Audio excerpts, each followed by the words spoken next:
우리 앞뒤지 않게 인사하실 때 하나님께서 여러분들을 뜨겁게 사랑하십니다. 서로 인사해 주겠습니다. 하나님께서 여러분들을 뜨겁게 사랑하십니다. 할렐루야. 하나님께서 여러분들을 뜨겁게 사랑하십니다. 할렐루야. 우리 명랑자만 저한테 인사를 해주네요. 하나님이 저도 사랑하십니다. 할렐루야. 자, 우리 오랜만에 이렇게 함께 얼굴 보면서 예배를 드릴 수 있어서 제가 너무 행복합니다. 우리 함께 나누실 은혜 말씀은 그 열왕기상 21장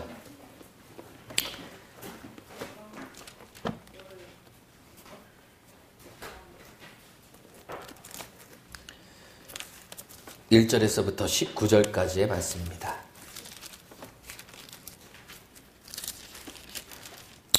열왕기상 21장 1절에서부터 19절까지의 말씀, 제가 가진 성경으로는 구약 554면에 있습니다. 말씀이 긴 관계로 우리 한 절씩 교독해보고 시작하도록 하겠습니다. 천천히 한 절씩 교독해보도록 하겠습니다. 제가 먼저 선독하겠습니다. 그 이후에 이 일이 있으니라. 이스라엘 사람 나봇에게 이스라엘의 포도원이 있어 사마리아 왕 아합의 궁전에서 가깝더니 아합이 나봇에게 말하여 이르되 내 포도원이 내 왕궁 곁에 가까이 있으니 내게 주어 채소밭을 삼게 하라. 내가 그 대신에 그보다 더 아름다운 포도원을 내게 주었지요. 만일 내가 좋게 여기면 그 값을 돈으로 내게 주리라. 나봇이 아합에게 말하되 내 조상의 유산을 왕에게 주기를 여호와께서 금하실지로다 하니 이스라엘 사람 나봇이 아합에게 대답하여 이르기를 내 조상의 유산을 왕께 줄 수 없다 하므로 아합이 근심하고 답답하여 왕궁으로 돌아와 침상에 누워 얼굴을 돌리고 식사를 아니하니 그의 아내 이세벨이 그에게 나와 이르되 왕의 마음이 무엇을 근심하여 식사를 아니하나이까.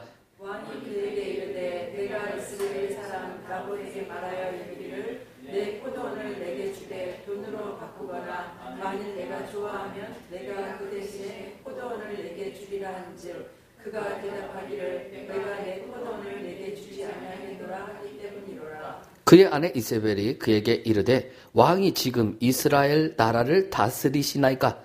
일어나 식사를 하시고 마음을 즐겁게 하소서. 내가 이스라엘 사람 나봇의 포도원을 왕께 드리리이다 하고 아합의 이름으로 편지들을 쓰고 그 일을 치거봉하여 그의 성읍에서 나봇과 함께 사는 장로와 귀족들에게 보내니 그 편지 사연에 이르기를 금식을 선포하고 나봇을 백성 가운데 높이 앉힌 후에 불량자 두 사람을 그의 앞에 마주 앉히고 그에게 대하여 증거하기를 내가 하나님과 왕을 저주하였다 하게 하고 곧 그를 끌고 나가서 돌로 쳐 죽이라 하였더라. 그의 성읍 사람 곧 그의 성읍에 사는 장로와 귀족들이 이세벨의 지시 곧 그가 자기들에게 보낸 편지에 쓴 대로 하여 금식을 선포하고 나봇을 백성 가운데 높이 앉히매 때에 불량자 두 사람이 들어와 그의 앞에 앉고 백성 앞에서 나봇에게 대하여 증언을 하여 이르기를 나봇이 하나님과 왕을 저주하였다 하며 무리가 그를 성읍 밖으로 끌고 나가서 돌로 쳐 죽이고 이세벨에게 통보하기를 나봇이 돌에 맞아 죽었나이다 하니 이세벨이 나봇이 돌에 맞아 죽었다 함을 듣고 이세벨이 아합에게 이르되 일어나 그 이스라엘 사람 나봇이 돈으로 바꾸어 주기를 싫어하던 나봇의 포도원을 차지하소서. 나봇이 살아있지 아니하고 죽었나이다.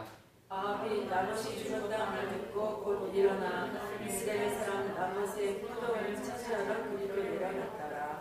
여호와의 말씀이 디셉 사람 엘리야에게 임하여 이르시되 너는 일어나 내려가서 사마리아에 있는 이스라엘의 아합 왕을 만나라. 그가 나봇의 포도원을 차지하러 그리로 내려갔느니 합독하겠습니다. 너는 그에게 말하여 이르기를 여호와의 말씀이 내가 죽이고 또 빼앗았느냐고 하셨다 하고 또 그에게 이르기를 여호와의 말씀이 개들이 나봇의 피를 핥는 곳에서 개들이 내 피 곧 내 몸의 피도 핥으리라 하였다 하라. 아멘. 자, 이제 여러분 이제 본문의 말씀이 좀 길지만 우리가 함께 읽은 이유는 이거 전체의 흐름을 여러분들이 읽지 않으시면 이해를 좀 하시기가 힘들 것 같아서 전체를 좀 읽도록 했습니다. 먼저 이 말씀을 나누기 전에 여러분들은 성경이 무엇을 얘기하는지를 좀 이해를 잘 하셔야 돼요. 먼저 여러분 성경은요, 그리스도에 대한 예표임을 여러분들이 잘 아셔야 됩니다. 자, 누가복음 24장을 한번 보시죠. 여기는 철에 두시고요. 누가복음 24장입니다.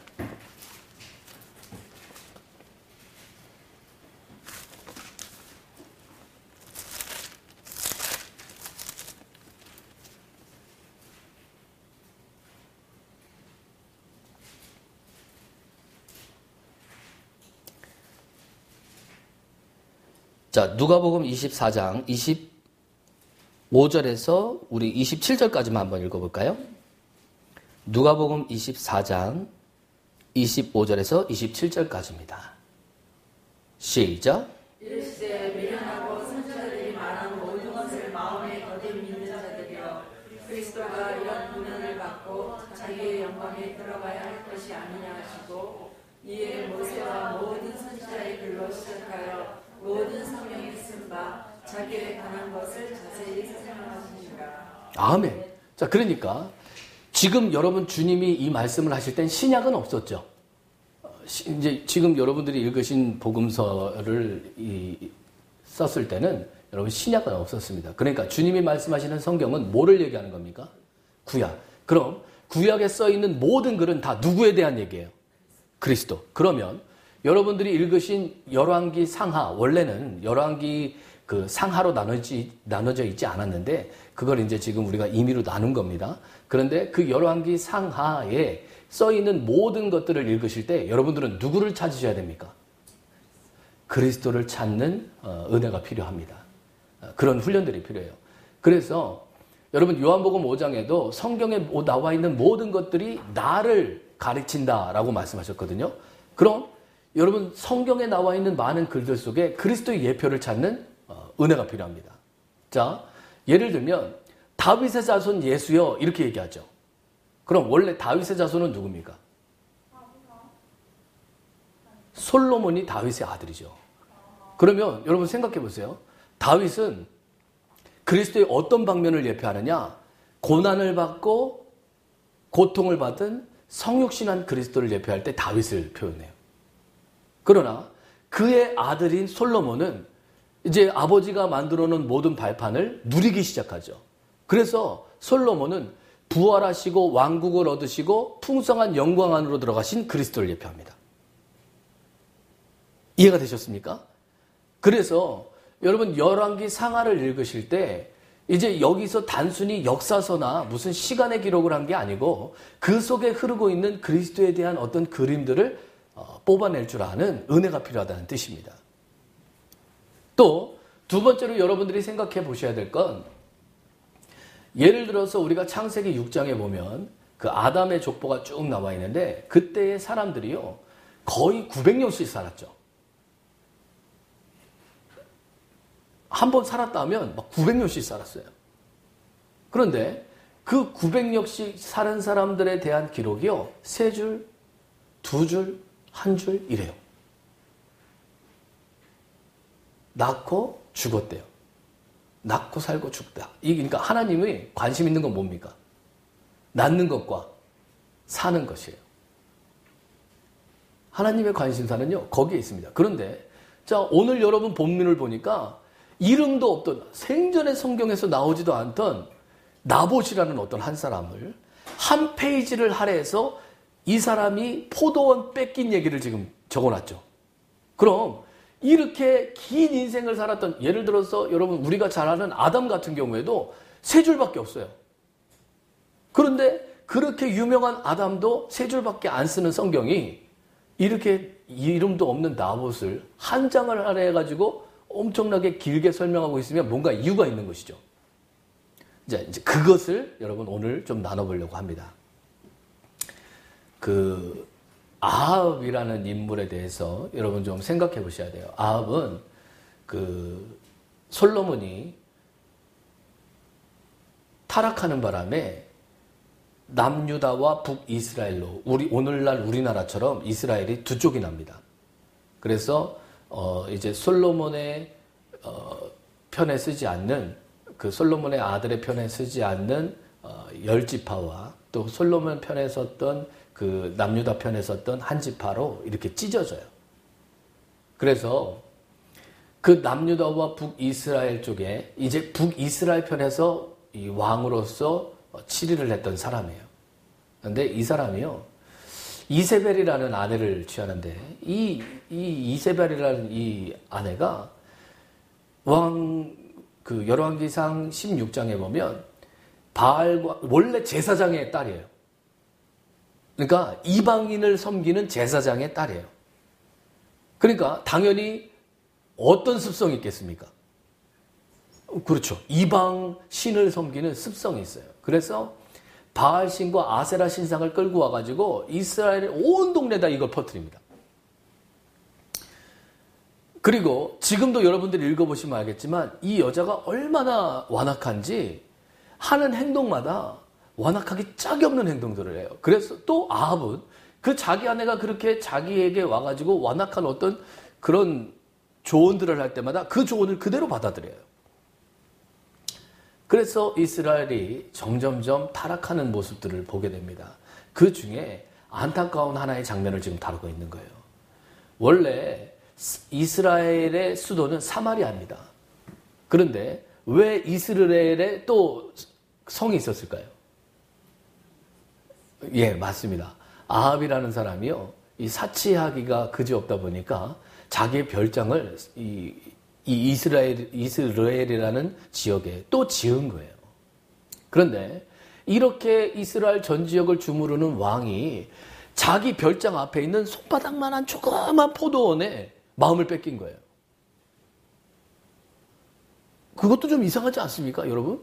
아니, 넓고 넓은 땅 중에 왜 그 포도원이 눈에 들었을까요? 작고 아름다웠대요.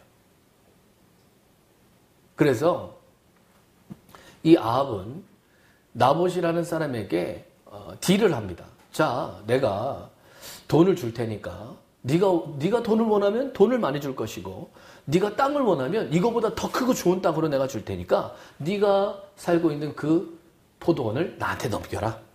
이렇게 얘기했어요.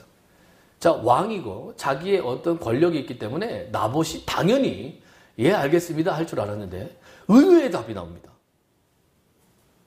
여러분, 오늘 본문 3절에 보면 나봇이 뭐라고 답변하느냐? 아합에게 말하되 내 조상의 유산을 왕에게 주기를 누가 싫어하실 거라고요?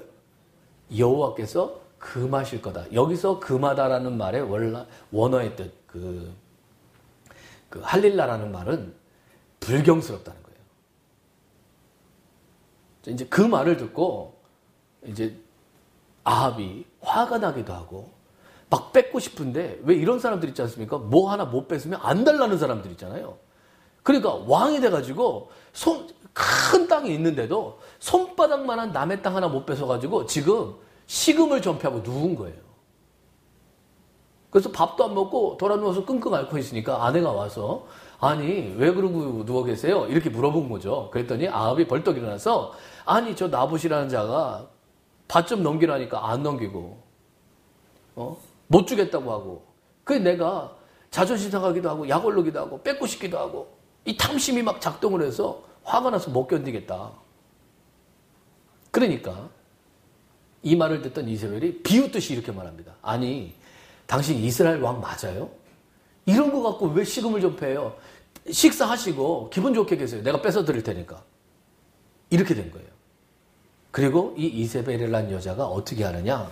편지를 쓰는데 그 이스라엘의 방백들, 장로들과 그리고 귀족들에게 나봇을 모함하라고 편지를 씁니다. 그런데 어떤 방식으로 모함하느냐? 레위기에 나와 있는 성경적인 방식대로. 두세 증인이 없으면 받아들이지 말라고 그랬거든요. 그런데 증인을 사요. 하나님을 두려워하지 않고 돈을 좋아하는 자들을 돈으로 매수합니다. 그래서 나봇이 하지도 않은 말을 사람들 앞에서 하라 그래요. 그러면 장로들이라는 사람은 뭐 하는 사람들입니까 도대체? 여기 보면 장로라고 써있죠? 장로와 귀족들이래요. 그러면 도대체 이 장로라는 사람들은 뭐 하는 사람들이에요? 하나님을 믿는 사람들. 그런데 이세벨의 말을 두려워해서 기꺼이 거짓말을 해주고 이 의인 나봇을 돌로 쳐 죽이는데 함께합니다. 그러면 여러분 오늘 우리는 이 열왕기상 21장을 통하여서 구약의 교훈과 신약의 교훈 두 가지를 얻어보려고 합니다. 자, 먼저 구약의 교훈을 여러분 한번 생각해 봅시다. 자, 우리가 인간적으로 이런 생각을 한번 해보세요. 여러분들이 나봇이었다면 과연 한 나라의 왕이 와서 엄청난 실권자가 와서 내가 갖고 있는 손바닥만한 땅을 주고 나한테 넘기면 더 크게 보상해주고 너를 내가 후히 환대하겠다고 얘기하면 여러분 넘기실까요? 안 넘기실까요? 그렇죠. 당연히 넘기죠. 아니 많이 준다는데. 그죠? 그럼 우리가 세간의 시각으로 나봇을 보면 나봇은 너무 미련한 사람이죠. 아주 외국수 같은 사람이고 융통성도 없는 사람이에요. 아니 여러분 만약에 이런 생각 한번 해보세요. 만약에 우리가 세상적인 시각으로 봤었을 때 어떤 사람들은 왕의 환심을 살려고 일부러 아부하려고 일부러 돈을 들고 찾아가서 아부를 하기도 하는데 아니 이 나봇은 손바닥만한 그 포도원 하나 가지고 그런 좋은 기회를 잡았을 때 잡으면 얼마나 좋아요. 그냥 그거 하나 넘기고 좋은 밭 주면 나중에 왕이랑 안면도 트고 또 교제도 되고 그래서 왕이 이제 자기한테 환대했던 나를 아주 높여주고 내가 어떤 문제가 있을 때 내 방패막이 돼줄지 아니 아합 왕이 나하고 친하다고 얘기하면 얼마든지 그렇게 해줄지 어떻게 합니까? 그렇지 않습니까? 그런데 이 좋은 기회를 단칼에 거절한 이유가 있었죠. 왜 거절했습니까? 레위기 25장에 보면 토지는 다 하나님의 것이라고 말씀하셨어요. 그러니까 원래 이스라엘 백성들은 토지를 매매하면 안 돼요. 그게 하나님의 법이에요. 왜냐? 너희는 이 땅에서 나그네라는 거예요. 모든 땅은 나의 땅이니 너희는 토지를 매매하지 말라고 하셨어요. 그러니까 나봇이 이 아합 왕의 이 권력자인 아합 왕의 제안을 단칼에 거절해버린 이유는 무엇 때문입니까? 하나님 말씀 때문에 그런 거예요. 하나님을 경외했기 때문입니다. 여러분 오늘날 많은 사람들이 하나님을 경외한다고 말해요. 그리고 예배한다고 말합니다. 제가 요즘 들어서 이런 생각들을 많이 해요. 아까도 제가 이런 예를 들었습니다. 여러분 지금 전 세계적으로 그 검색 엔진, 그 검색 사이트로 많이 사람들이 애용하는 곳이 어디입니까? 그렇죠. 구글이에요. 그리고 여러분 그에 반해서 우리나라에서 가장 많이 쓰는 검색 엔진은 어디입니까? 그렇죠. 네이버예요. 그럼 여러분 우리 젊은 청년들은 이해를 빨리 하시겠지만 구글을 딱 검색해서 보면 여러분 네이버하고 차이가 있죠. 여러분 어떤 차이가 있나요? 자, 여러분 구글은요 딱 검색란 하나밖에 없어요. 그렇죠? 다른 게 하나도 없습니다. 거기에다가 내가 검색을 해서 내가 찾아서 들어가는 거예요. 그런데 여러분 우리 한국인 70% 이상이 쓰고 있다라는 네이버는 어떻습니까? 뉴스에, 배너에, 광고에, 어떤 칼럼에 별의별 것들이 다 떠져 있죠. 사실상 여러분 이제 지금 전 세계 검색 엔진 1위인 구글 다음에 2위인 어떤 회사가 이제 우리나라에 이제 진출을 꾀하기 위하여서 이제 그것을 보고 어떤 회사를 사려고 들어왔어요.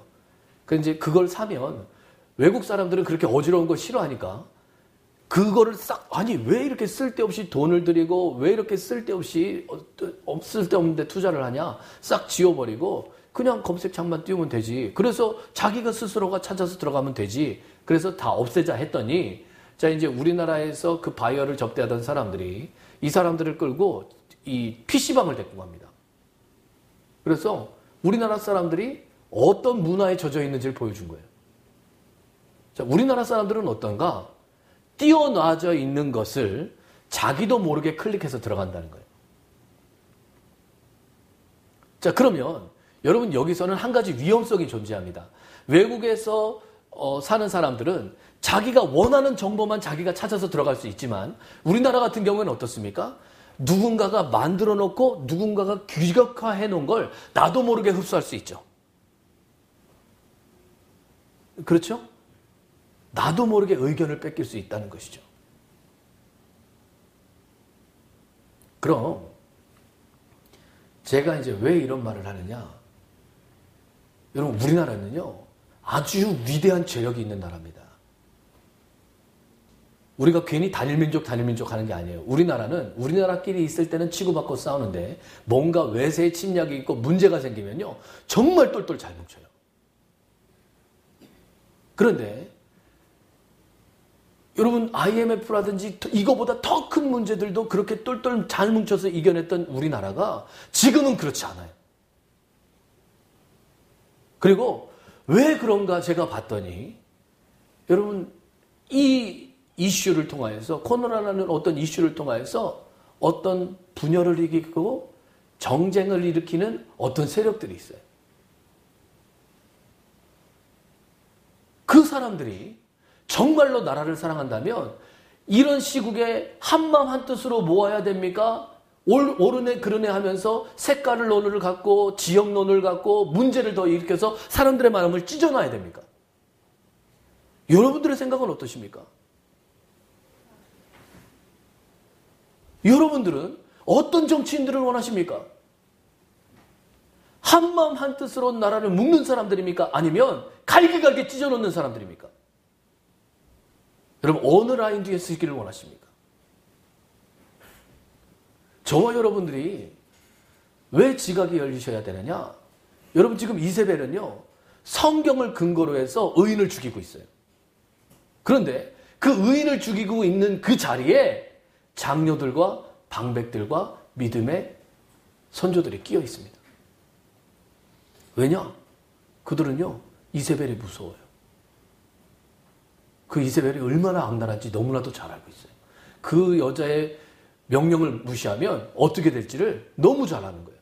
그러니까 아무 소리도 않고 그 편지에서 나와 있는 토시 하나 명령 하나 틀리지 않고 그대로 이행합니다. 그럼 거기서 돌든 백성들은 무슨 잘못이에요? 그 의인을 돌로 쳐 죽였단 말이에요? 그렇죠? 그러면 그 돌을 든 백성들은 무슨 잘못입니까? 딱 하나, 분별력이 없는 거예요. 그러나 여러분, 나봇은 달랐습니다. 나봇은 끝까지 하나님의 편에 서 있다가, 여러분, 우리가 나봇이라면 그냥 그거 밭 넘겨주고 살 수도 있잖아요. 그렇지 않습니까? 그런데 끝까지 하나님의 편에 서 있다가 자기 생명을 잃어요. 그럼 왜 한 페이지를 할애가면서 이런 얘기를 했을까요? 이유는 앞에 있습니다. 여러분, 19장을 한번 보시죠. 열왕기상 19장 18절입니다.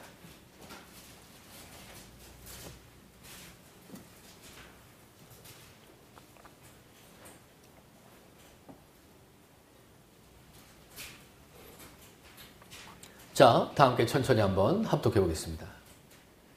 시작. 그러나 내가 이스라엘 가운데 7,000명을 남기리니 다 바알에게 무릎을 꿇지 아니하고 다 바알에게 힘맞추지 아니한 자니라.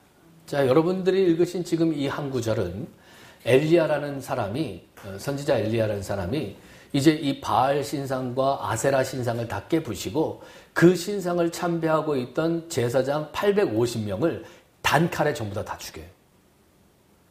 그런데 그렇게 해서 대승을 거두고 났는데 이세벨이 다음날 사절을 보내서 이렇게 겁을 줍니다.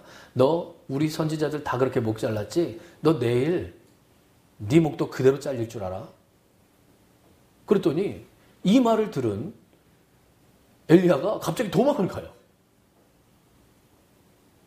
그렇게 여러분들이 18장을 읽어보시면 아시겠지만 엘리야가요, 막 그 850명을 조롱합니다. 야, 좀 그들이 막 자기 몸을 자해하면서 피를 내면서 막 춤을 추면서 막 그러니까 야, 니네 신은 잠자나 보다. 좀 세게 때려라. 막 이래요. 그런데 그렇게 담대했던 엘리야가 갑자기 이세벨의 한마디에 벌벌벌벌 떨면서 여러분 오늘날 지금 우리 지도로 보면 서울에서 대구까지 도망을 가요. 뛰어서요. 도망가다가 나중에 자기 사환이 자기가 너무 신나게 도망가니까 못 쫓아오니까 그럼 너는 대전에 있어. 그리고 대전에다 뛰어놓고 와요. 그리고 나서 숨었는데 하나님을 만나니까 그가 이런 말을 합니다. 하나님의 편에 선 사람이 나만 남았는데 저들이 나마저 죽이려고 합니다. 그랬더니 주님이 하신 답변이에요. 너 외에 숨겨둔 7,000명이 있대요. 그럼 여러분 왜 나봇을 한 장이나 할애하면서 여기다 써놓으셨을까요? 7,000명이 어떤 사람인지 설명하시는 거예요. 나봇은 그 숨겨진 7,000명 중에 한 사람입니다. 우리가 보기에는 힘도 없고 세상사에는 밟지도 않고 타협도 없고 무던해 보이는 그 한 사람이 하나님이 숨겨둔 한 사람이었어요. 여러분들은 어떤 신앙인이 되기를 원하십니까? 여러분 때로는 많은 사람들이 우리에게 타협하자고 얘기할 겁니다. 천주교도 이렇게 예배드리고 불교도 예배드리는데 왜 너희들 기독교만 이렇게 해? 왜 너희들만 유별나게 해? 여러분 별소리를 다 들으실 거예요. 아마도 여러분 오늘 이 자리에 나올 때도 여러분 가족 중에 누군가가 그런 말을 했을지도 몰라요. 그런데 여러분 이 자리에 나오실 때 여러분들은 분명히 여러분 마음속에 있는 주님의 음성에 따라 오셨을 줄 믿습니다. 그리고 여러분 우리가 이렇게 작은 일에는 순종할 수 있지만 이렇게 목숨이 달린 천각을 다투는 목숨이 달린 이 일에 정말로 순종할 수 있는 나봇과 같이 끝까지 이 순종할 수 있는 그 한 사람이 되려면 어떻게 해야 될까? 그걸 얘기하는 게 오늘 열왕기상 21장이에요. 어떤 목사님께서 나봇을 찾습니다 라는 글을 올리셔서 제가 그 글을 읽다가 너무 감동을 받아서 오늘 이 말씀을 전해요. 여러분 우리가 세상 사회는 밟지 않고 개인적으로는 무뎌 보이고 교회 안에서 그렇게 그다지 능력이 없어 보일지는 모르지만 여러분 저는 하나님 앞에서 큰 나봇과 같은 저와 여러분들 되시기를 예수님으로 축원드립니다. 자, 두 번째는 영적인 원리입니다. 이제 구약에서의 원리를 얘기했다면 지금은 이제 영적인 원리를 다룰게요. 자, 여기 또 철해 두시고 요한복음 15장을 한번 보시죠.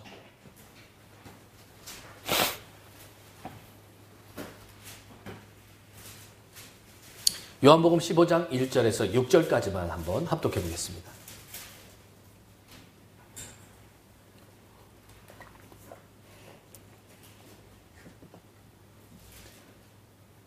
자, 한번 합독해 보겠습니다. 시작. 나는 참 포도나무여 내 아버지는 누구라. 물은 내게 붙어있어 열매를 맺지 아니하는 가지는 아버지께서 그것을 제거해 버리시고 무릇 열매를 맺는 가지는 너 열매를 맺게 하려 하여 그것을 깨끗하게 하시느니라. 너희는 내가 일러준 말로 이미 깨끗하여졌으니 내 안에 거하라. 나도 너희 안에 거하리라. 가지가 포도나무에 붙어있지 아니하면 스스로 열매를 맺을 수 없음 같이 너희도 내 안에 있지 아니하면 그러하리라. 나는 포도나무여 너희는 가지라. 그가 내 안에 내가 그 안에 거하면 사람이 열매를 많이 맺나니 나를 떠나서는 너희가 아무것도 할 수 없습니다. 사람이 내 안에 거하지 아니하면 가지처럼 바뀌어 버려져 나는 사람들이 그것을 모아다가 불에 던져 썰어냅니다. 아멘. 자, 여러분 그리스도를 포도나무라고 말씀하셨고 우리는 거기에 접붙임바 되는 가지라는 거죠. 저와 여러분들이 그 예수 그리스도 안에 머물지 않으면 열매를 맺을 수가 없다고 말씀하셨어요. 그럼 여러분 나봇과 포도원은 도대체 무엇을 예표하겠습니까? 놀랍게도 여러분 이스르엘 이스라엘이라는 지역의 명칭의 원어의 뜻은 하나님이 파종하셨다는 뜻이에요. 하나님이 심으셨다는 뜻입니다. 그리고 나봇이라는 이름의 뜻은 무엇이냐면 새싹이라는 뜻이에요. 자, 그럼 여러분 이름을 그대로 한번 해석해 봅시다. 나봇의 포도원, 그러면 어떻습니까? 하나님이 파종한 새싹이 포도원에 있는 거예요. 그렇죠? 그리고 이 포도원은 누구를 예표합니까? 우리의 누림 되시는 그리스도를 예표해요. 이거에 대해서는 여러분 뭐 성경 구절을 찾으려면 한두 끝도 없습니다. 그 사사기 9장 9절도 여러분 이 포도나무에 대해서 말씀을 하시고 에스겔서 15장이나 에스겔서 19장이나 뭐 이사야서 5장이나 하여튼 예레미야서 2장이나 성경 곳곳에서 이 포도나무에 대한 예표를 쓰고 있어요.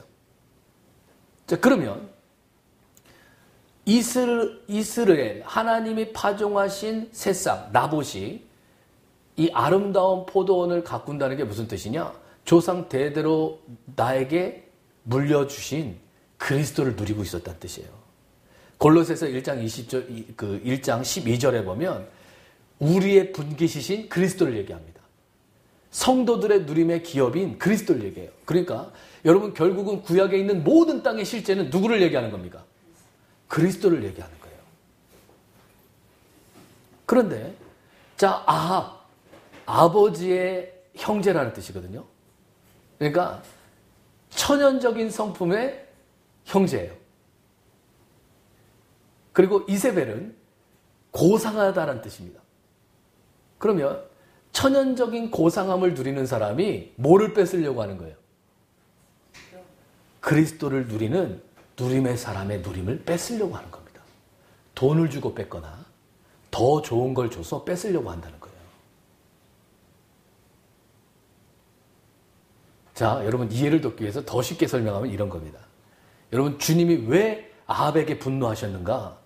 순수한 마음으로 그리스도를 누리는 사람에게 돈이나 명예나 능력이나 이런 걸로 그 누림과 바꾸자고 얘기하는 거예요. 그럼 여러분 오늘날도 우리 예수를 믿는 우리 모든 믿는 자들에게 이런 일이 벌어질까요? 안 벌어질까요? 벌어집니다. 그걸 말씀하시는 거예요. 그리고 여러분 우리가 그거 안 바꾸고 끝까지 내가 이걸 지키려고 하면 어떻게 된다는 거예요? 죽을 수 있대요. 그러나 여러분 세상사는 이렇게 죽음으로 끝나지만 하나님의 역사는 그때부터 시작됩니다. 저와 여러분들이 진짜 이 진리의 길을 고수하고 이 길을 가면서 나를 핍박하는 모든 사람에게 하나님은 심판자로 바뀌어요. 그리고 그들과 싸우는 건 우리가 아닙니다. 여러분 저와 여러분들은 나봇과 같이 순종하는 삶으로 그분이 이끄시는 대로 가는 거예요. 그러나 그 원수는 누가 갚는 데 있습니까? 주님이 갚아주십니다. 여러분 잊지 말아야 될 것은 우리는 그리스도인들이라는 거예요. 저와 여러분들은 어떠한 정치적인 색깔도 어떠한 장로교파나 혹은 무슨 예수교파나 혹은 여러분 뭐 감리교파나 이런 파벌 아래 부르심을 받은 게 아니고 그리스도 예수라는 한 이름 안으로 부르심을 받았다는 걸 잊지 마십시오. 우리는 그 이름 앞에 순종하는 사람들이고 우리는 그 이름 안에 머무는 사람들이라는 걸 잊으면 안 될 줄 믿습니다. 우리가 이런 한 생명 안에서 날마다 포도원이신 그럼 나봇은 어떻게 그런 유혹을 이길 수 있었습니까? 방금 요한복음에서 답을 주죠. 그 안에 머물러 있으면 누가 공급하시니까요? 주님이요. 그러니까 나봇은 아합이라는 권력이 무서운 것도 아니고 돈의 유혹이 무서운 것도 아니고 환경기도 무서운 게 아니고 나를 향하여서 모함하고 있는 돌 들고 치는 저 불안당이 무서운 것도 아니고 오직 경외하고 내가 두려워하는 분은 하나님 한 분밖에 없었던 겁니다.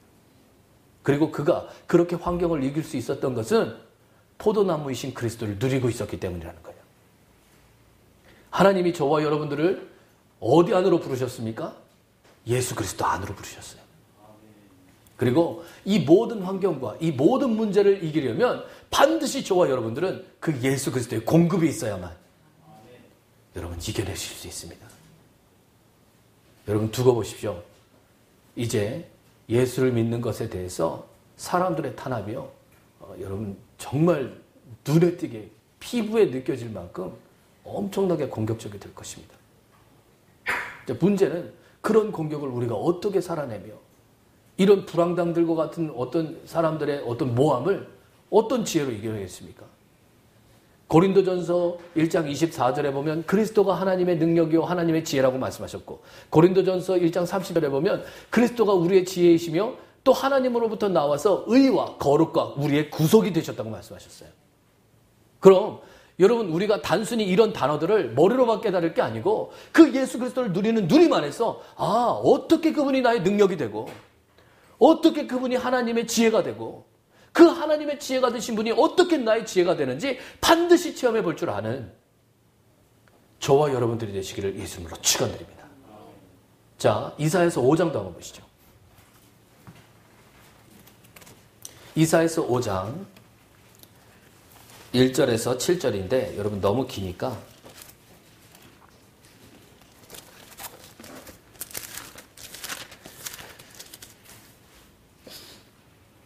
(1, 2절만) 한번 합독해 보시면 제가 나머지는 설명을 드리겠습니다. 이사야서 5장 1, 2절입니다. 시작. 나는 내가 사랑하는 자를 위하여 노래하되 내가 사랑하는 자의 포도원을 노래하리라. 내가 사랑하는 자에게 포도원이 있으며 심히 기름진 산이로다. 땅을 파서 물을 제하고 극상품 포도나무를 심었도다. 그 중에 망대를 세웠고 또 그 안에 술틀을 폈도다. 좋은 포도 맺기를 갈았더니 그 포도를 맺었도다. 자, 여러분 요한복음 15장 1절에 예수는 참 포도나무요 아버지는 농부라고 하셨죠. 그럼 이게 지금 누구 얘기하는 겁니까? 하나님이 사랑하는 자 우리에게 이 포도원을 가꾸셨다는 거예요. 그래서 최상의 포도를 심었대요. 그럼 여러분, 하나님은 지금 우리 안에다가 그리스도라는 씨를 심으셨죠. 하나님 자신을 심으셨습니다. 그럼 당연히 누가 나와야 돼요? 그리스도가 나와야 되는데, 여러분 여기 4절에 보시죠. 내가 내 포도원을 위하여 행한 것 외에 무엇을 할 것이 있으랴. 내가 좋은 포도를 맺기를 기다렸거늘 들포도를 맺음이 어찌 됨이고. 자, 심기는 좋은 걸 심었는데 그 종자가 아닌 다른 게 나오고 있다는 뜻이죠. 그러면 여러분, 이 심은 농부가 좋은 걸 심었으면 당연히 어떤 열매를 바랄까요? 좋은 열매를. 그런데 이상하게 나오면 어떻게 해야 되는 겁니까? 자, 에스겔서 15장 한번 보시죠.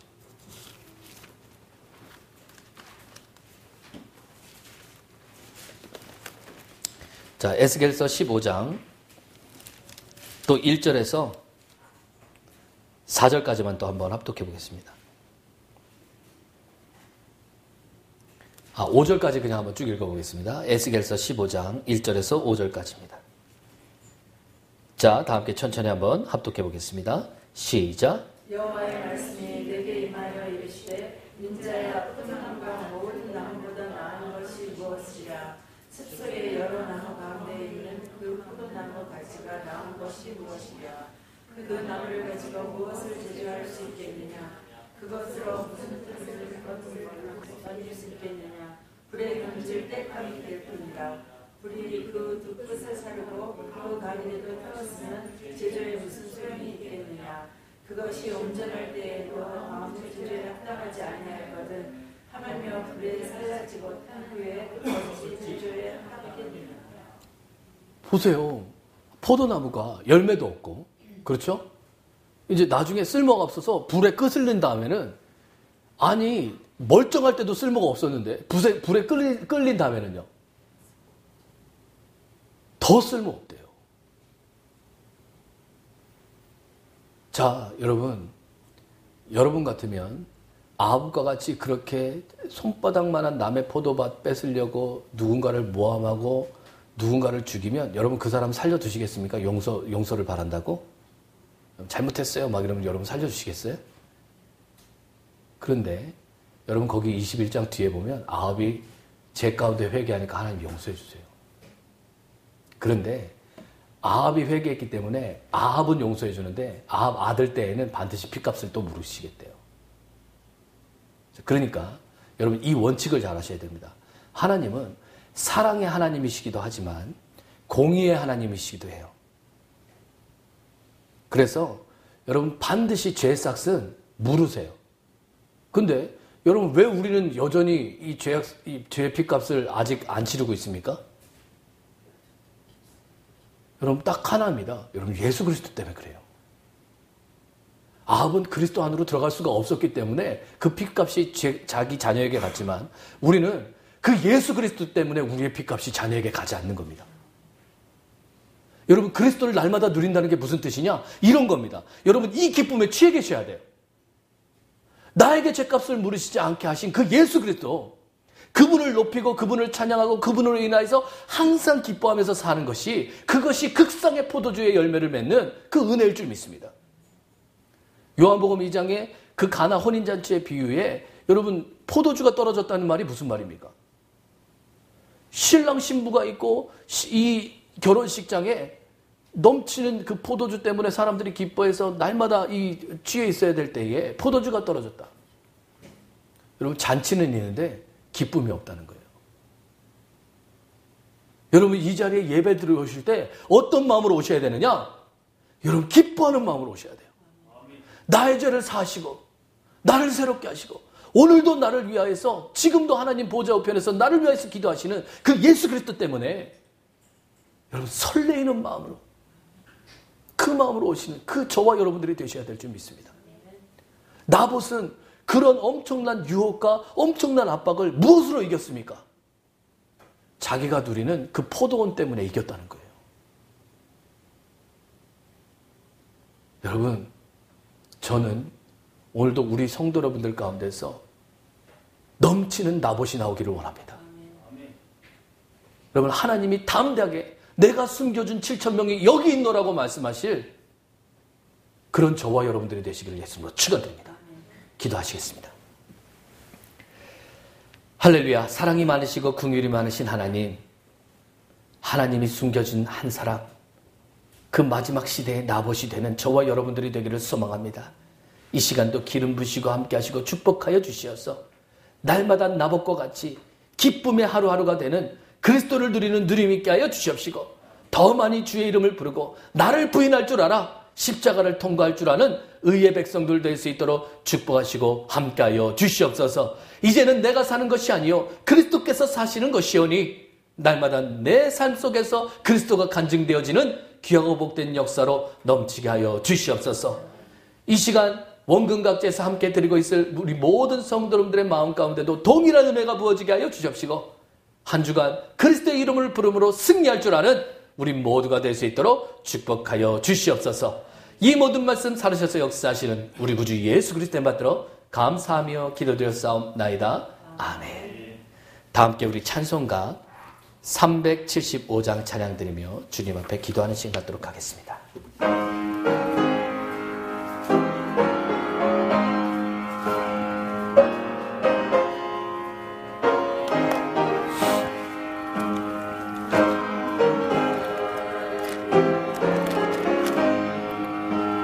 주여 인도하소서. 어디가 좋을지 나를 인도하소서. 어디가 좋을지 나를 인도하소서. 아무것도 모르니 나를 가르치소서. 어찌해야 좋을지 나를 가르치소서. 어찌해야 좋을지 나를 가르치소서. 아이같이 어리니 나를 도와주소서. 힘도 없고 약하니 나를 도와주소서. 힘도 없고 약하니 나를 도와주소서. 마음 심히 슬프니 나를 위로하소서. 의지 없이 다니니 나를 위로하소서.